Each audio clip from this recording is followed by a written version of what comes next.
Well, here we are again, waiting to find out if we're going to have a summer election. A lot of the smart money was saying that we would have had it already, and that it would have been launched actually a few days ago. By the time you, the viewer, sees this, it will be, I think, Thursday, and we had expected the election call the Sunday before this. I don't know what to read into this. It could be that the Liberals are getting cold feet. It could be that they're thinking, you know what, we thought we could sneak this thing in before the possible fourth wave, but I don't know if the timing's going to work anymore. It could also just be, and this is said with all due humility, maybe the smart money was wrong, and maybe the media pundits and the analysts were wrong, and maybe the various leaks flying around out of Ottawa are just people who like the sound of their own voice and like to feel important.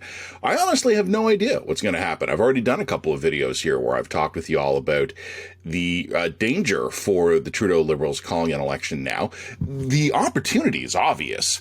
I think the risk is also obvious. We just don't seem to talk about it as much. The one thing I would mention, though, is that the Conservatives this week did something interesting, and they rolled out what they called their innovation strategy. And basically, I mean, you can go check it out yourself. But the idea of it is that we as a country need to get back to prioritizing economic and productivity growth. We need to get back to innovating instead of just sort of riding along subject to the currents of global and geopolitical trends.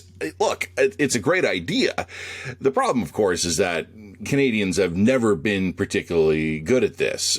We live right next to the world's largest and most dynamic free market economy, which allows us many of the benefits of that, but partially because I think there's a bit of a draw of some of our more aggressive entrepreneurs south, and also partially because we often contrast ourselves to the Americans.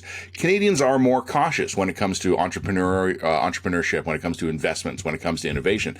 That being said, though, the Conservatives still have the right idea. Too much of our politics is about saying, how are we going to divide up what we have? Look at the NDP, for instance. One of their main attack lines in this election, if one happens, is going to be that, the Liberals didn't join with us in taxing the rich. Taxing the rich is always popular. You'd raise some revenue, and you could then go do things, potentially even useful things with that revenue. But all you're doing is dividing the pie at one point. The Conservatives are right that we're going to need to grow the pie. And this is something that was true before COVID. It's going to be really, really true after this. We have racked up enormous debts. I'm not a fanatic about the debt we've racked up during this time. In emergencies, you rack up debt. That's what happens. This is why I'm a budget hawk in non-emergency times, so that we have spending room left over for emergencies. But whatever.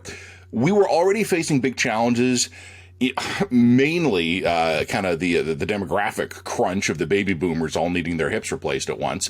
We have not had rapid population growth. We have major infrastructure deficits. We have a housing crisis in this country, and we have a healthcare system that was rickety even before COVID. Either we are going to generate new money, new revenues, new economic growth that will allow us to pay for all the problems we had before COVID, plus all the problems that now exist or have been made worse by COVID, or we're going to end up bickering about exactly how much we should tax the rich before it's fair. Well, guess what, folks? When you actually look at how many rich people there are in this country, and then you look at the size of our spending obligations, the definition of rich is going to keep moving ever lower. And sooner or later, much to your own surprise, you might suddenly find yourself to be in it. So with that in mind, let us all hope that maybe we do see some innovation in this country. Frankly, we're going to need it.